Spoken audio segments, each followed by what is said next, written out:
Welcome to Let Me Fix This. Enjoy the video. You're starting on an iPhone 16 Pro Max. First, make sure Face ID and iOS are current so authentication works. Open Wallet now, tap the plus sign, and choose Add Card. Scan the card or type the numbers. Once you've entered details, the bank will send a verification code. Enter it to link the card. You're doing this to enable secure biometric payments, so take that verification step seriously and keep a backup card and wallet for redundancy. Once the card is verified, set your default payment card and wallet so transactions use the preferred account automatically.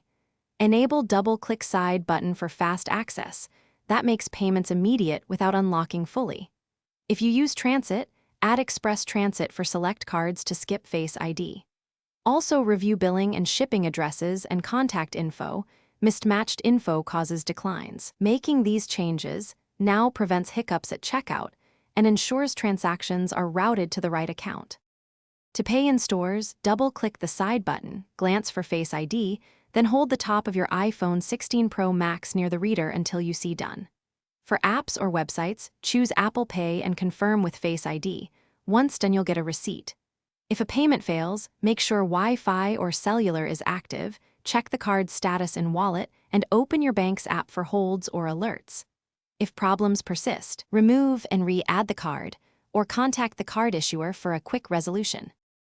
Thanks for watching. If you found this helpful, don't forget to like and subscribe.